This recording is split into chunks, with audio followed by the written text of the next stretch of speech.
Ассалаумалейкум достар. Сіздермен бірге Марфуға Шапян. Әдеттегідей менің каналымда жүздесіп отырмыз. Бүгін Рамазанның екінші күні. Күн жұма. Барлықтарыңызға жұма мүбәрәк болсын. Бүгін мен мына Казмедияға бара жатырмын. Кішкене кештеу шығып қалдым. Асығыспын. Өйткені мені осы Рамазан айы туралы интервью беруге шақырған. Қазір барғаннан кейін ол видео камераны қосып қоямын. Сол жерден де ары қарай көре аласыздар. Арма ардақты әлеумет. Қазақ радиосының тікелей әуе толқындағы екінші сағатымызды бастаймыз. Микрофон алдында мен Сандуғаш Баймаханқызы. Ал бағдарламамыздың дыбысын қадағалап, өздеріңізді бізбен байланыстырып отырған әріптесім Бақытжан Төлеуғазыұлы. Құрметті радио тыңдаушы ағайын, бүгін 18 мамыр қасиетті Рамазан айының алғашқы жұмасы. Баяғыда сахабалар бір Рамазанды шығарып салып, қалған айларда келесі ораза айын күтіп, соның келуіне дайындық жасаған дейді. Расымен бұл ұзақ күткізетін, бірақ қас қағым сәтте өте шығатын ай. Сондықтан мұны бос, мән мағынасыз өткізіп алсақ, үлкен өкініш сол болмақ. Немесе аузымызды тамақтан тыйғанымызға мәз болып, ораза ұстадық деп шаттансақ, бұл да қателік болар еді. Рамазан жақсы жаққа өзгеруге талпындыратын ай. Сол себепті де ғұламаларымыз көп жағдайда Рамазанға жоспар құрып, кесте сызуға кеңес береді. Сонда көзді ашып жұмғанша өте шығатын Рамазанды бос өткізіп алудан сақ боламыз деп жазады белгілі журналист, саяхатшы әрі блогер Марфуға Шапян. Көзқарақты оқырман Марфуғаны ислам тақырыбына қалам тартып жүрген журналист ретінде жақсы таниды. Бүгін біз таңғы қонақ айдарына Марфуғаны арнайы шақырдық. Студиямызға қош келдіңіз. Рахмет, көп қайырлы таң, қымбатты радио тыңдармандар. Шақырғаныңызға көп рахмет. Рамазан айы барлықтарыңызға құтты болсын, берекелі өтсін. Марфуғаны шақыруымыздың және бір себебі, соңғы жылдары сіз Рамазан айын дұрыс жоспарлау туралы, яғни тиімді өткізу жолдары жайлы жазып, көптің сауабын алып жүрсіз десек артық айтқандық болмас. Ендеше Қазақ радиосының құрметті тыңдаушылармен бірге айлардың сұлтанын өзіне лайық салтанатпен өткізу турасында сұхбат құруды мақсат еттік. Бізді тыңдап отқан қымбатты радио тыңдаушы ағайын, егер Марфуғаға қояр сауалдарыңыз, болмаса Рамазан айын дұрыс жоспарлауға қатысты айтар ой ұсыныстарыңыз болса мархабат, біздің байланыс телефонымыз 75 72 75, Астана қаласының коды 71 72 екенін өте жақсы білесіздер. Сондай-ақ әлеуметтік желіде, яғни WhatsApp желісінде 8700 755 33 55 нөміріне хабарлама қалдырып, өз сауалдарыңызды жолдай аласыздар. Және дәл қазір Instagram желісіндегі Қазақ радиосының аккаунты тікелей әуе толқында біздің студиямыздың қонағына тікелей сауал жолдау мүмкіндіктеріңіз бар. Және де бір айта кетерлігі, Қазақ радиосы бүгінгі сұхбатқа белсенді түрде араласып, жақсы өзінің пайымды пікірін білдірген және қонағымызға өте жақсы сауал қойған тыңдармандарымызға арнайы сыйлықтар әзірлеп отыр. Яғни таңда өздеріңізде екі түрлі сыйлығымыз бар. Бірі 19 мамыр күні, яғни ертең Астана концерт залында өтетін Қазақстан эстрада жұлдыздарының қатысуымен өтетін берекелі қазақ елі атты концерт бағдарламаға 2 кісілік билет, және де ертең Астана арена стадионда өтетін Астана Ақтөбе футбол клубтарының кездесуіне билеттер ойнатамыз. Ендеше белсенді болыңыздар дейміз. Ал енді Марфуға ханым, бүгінгі сұхбатымызды негізгі тақырыптан бастасақ, яғни Рамазан айын дұрыс өткізу үшін не амал ету керек жайында сөйлескім келіп отыр. Арнайы кесте құрып жүргеніңізді білеміз, осы туралы ашқан келесіз. Енді мен нақты дін танушы, ислам танушы емеспін, бірақ қарапайым мұсылман ретінде, осы оразаны ұстаушы ретінде жаңағы өзімнің тәжірибелеріме мүмкіндігінше бөлісіп, басқа да ұстасам деген ниеттеніп жүрген адамдарға бір жоспар құруға көмектесіп, өзімнің тәжірибемен бөлісіп деп осы істі қолға алғам былтырдан бері. Соған қарасам, адамдар енді көп ықылас танытып, барлығы сұрап, жан-жақтан солай қолдаушылар көп болды. Сол себепті биыл да мүмкіндігінше көбірек таратып жатырмыз. Өйткені Рамазан расымен де сонша сағынып күткеннен кейін ол сағындырып келеді. Сонымен қатар көзді ашып жұмғанша өте шығады. Сондықтан расымен де біз оның әр минутын, әр сәтін бір пайдалы өткізсек, бос жіберіп алмасақ деген ниеттен туған нәрсе еді. Сол себепті де құрылған жоспар болатын. Яғни бұл әу бастағы мақсат осы болды, Ал енді Рамазан кестесін құруда қандай шарттарды негізге алдыңыз? Негізінен пайғамбарымыз саллаллаху алейхи ва саллямның айтқандары мен сахабалардың ұстанған дүниелері осы Рамазан айында. Оның ішінде ең бастысы, біз үнемі айтамыз ғой, Рамазан Құран айы деп айтып жатамыз. Ол ең бастысы біздің Құран оқуымыз. Енді көптеген адамдарда қателік мына жақтан туындайды. Көбісі ауыз бекітсек, яғни ішіп жемнен тыйылсақ, ол біздің ораза ұстадық болды деп есептейді. Сол себепті де жоқ, ораза ұстаумен қатар қаншама бұл айда сауап жинауға болады, Алла тағаланың кешіріміне ие болуға болады.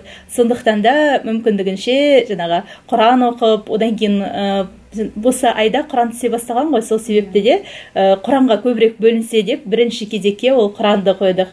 Өйткені осы айда пайғамбарымыз саллаллаху алейхи ва саллям Жәбірейілге Құран оқып берген, Жәбірейіл пайғамбарымыз саллаллаху алейхи ва саллямға Құран оқып берген. Сонымен қатар сахабалар да осы айда Құранды көп хатым еткен.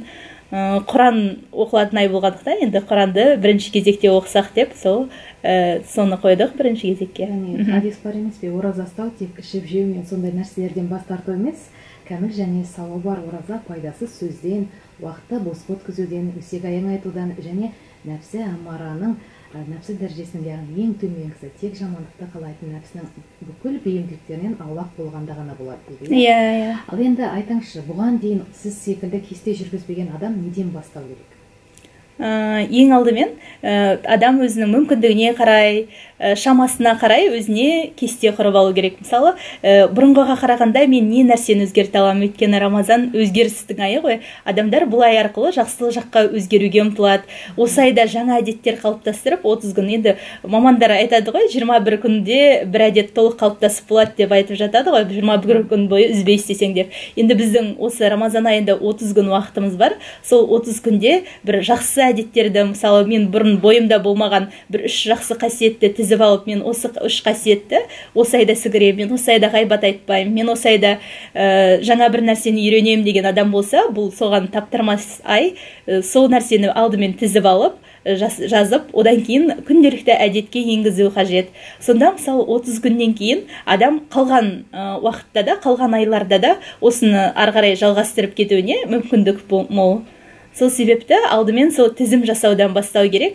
Онда да мысалы көп адамдар жұмыста, кейбір адамдар үйде. Сонда бір адамның бір нәрсені жасауға мүмкіндігі көбірек болады, бір адамдікі азырақ болады деген секілді. Әр адам өзінің шамасына қарай, мүмкіндігіне қарай, жұмыс кестесіне қарай тізім жасап алса, содан кейін бұл жерде андай көп нәрсені үйіп төгіп алып, мен ананы істеймін деп көп нәрсеге ұмтылудың да қажеті жоқ.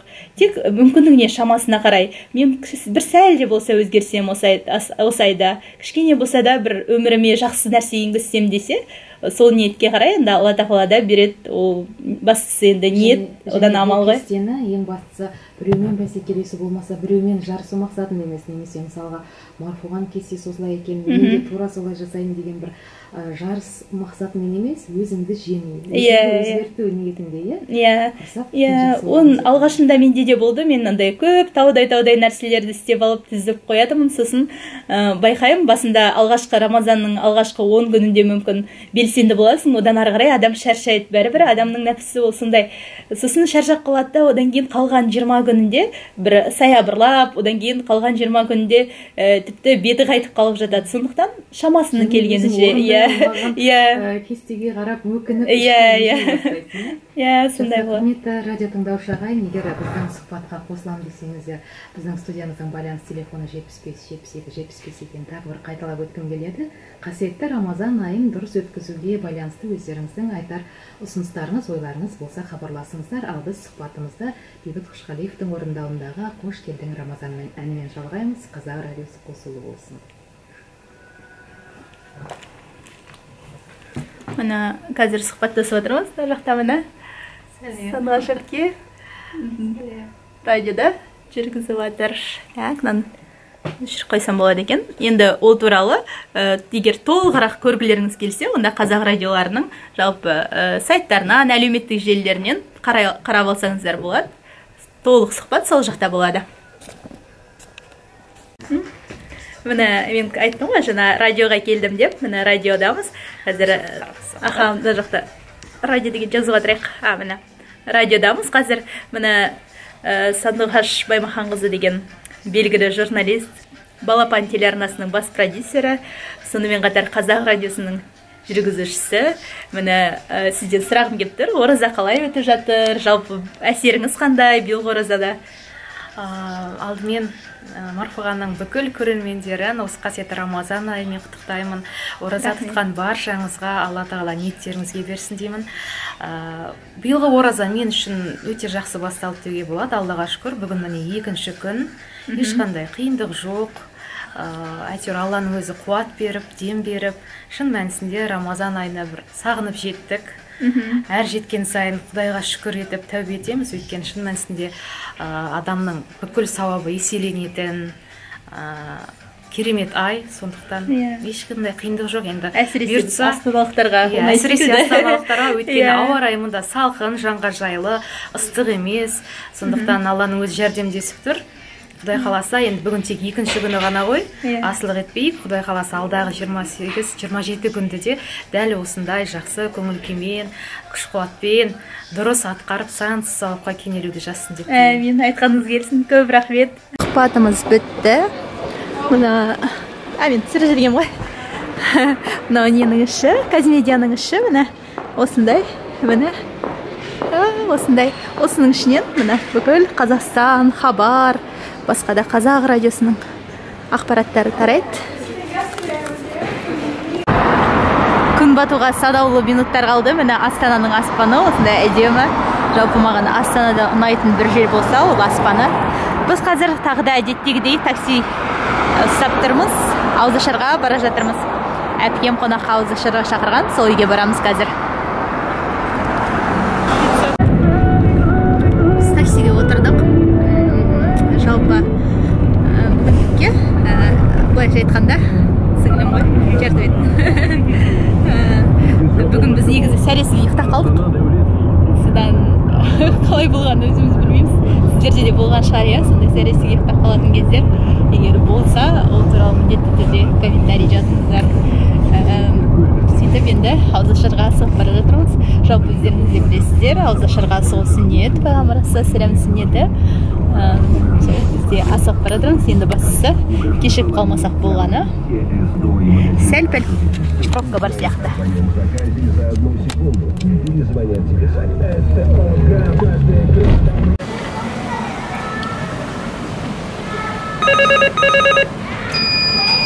Ой, о, бірден ашты ма не?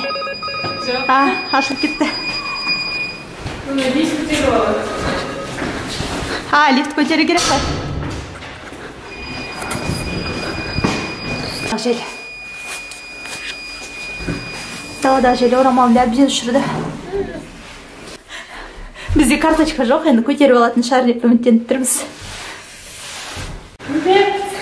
Привет. Ой, заново, Яночка. Ауызашуға дайынбыз, дайындалып отырмыз. Міне бірер минуттар қалды. Мына жерде десем, қалайсың?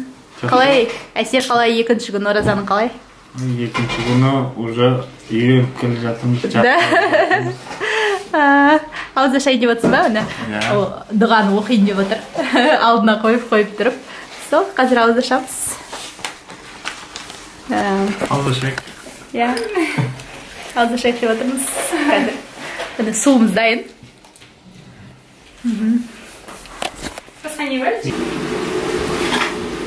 Қазір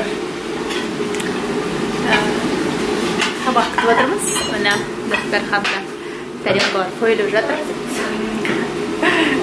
Жалпы бүгін өте бір өнімді күн болды. Радиоға бардым, бағана көрдіңіздер. Енді радионы толықтай қоя алмадым видеоны, өйткені жақында ғана штативім сынып қалған. Сол себепті камераны дұрыстап қоя алмадым. Сондықтан бары видео сол ғана болды. Ал бірақ жалпы көп сұрақтар болды, енді қызықты болып өтті. Сонымен қатар мен бүгін бір тамаша нәрсе естідім. Жалпы менің Рамазан жоспарымдағы Құранға қатысты айтылған Құран оқу туралы пункт бар ғой. Сонда мысалы бір таныстарым айтып жатыр, соны естіген кейбір адамдар өздері қазақша Құран сатып алып, соны оқуға көшті деп. Бұл мен үшін үлкен қуаныш. Егер сіздерде де қандай менің видеоларымды көріп, қандай да бір нәрсе өздеріңізге пайдалы алып жатсаңыздар, ол туралы міндетті түрде комментарийда жазып кетіңіздер. Оны оқу маған сондай күшті болады, әрине қуанам тек. Сол Қазір енді әпкемнің мантысын күтіп отырмыз. Осылай жейік деп. Иә, Самат. Бұл жерде бізде Самат қана рұқсат берді түсіртуге, қалғандар өздері түсіртуге рұқсат бермеді. Күтудеміз манты. Иә, батым күтудеміз. Постоянно. Шынам. Таусылып бара жатыр. Міне су пайда болып деген, мен су іше тұрайын. Су пайда болып деген? Сосын жаңа ғана мен суымды біреу ішіп да.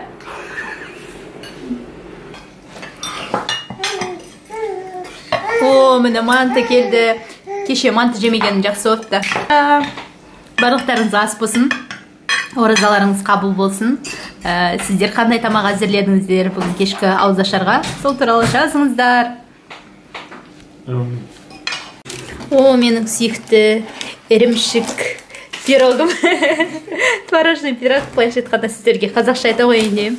Дұрыс айта алмай қалдым ғой, пирог дегенде. Қалай қазақша айтатынын білмеймін. Бәліш? Бәліш, бәліш, иә. Берсе, қазір осы бәлішті жейміз. Бүгінгі ораза осылай өтті. Егер сіздерге менің осылай видео түсіруім ұнаса, ол туралы міндетті түрде айтыңыздар. Өйткені сіздерден өткен видеоға дизлайк көрдім да, сосын ұнамай жатыр ма деген ойлар келіп жатыр. Сондықтан каналыма жазылыңыздар. Лайк басуды ұмытпаңыздар. Келесі кездескенше аман сау болыңыздар. Ертеңге дейін.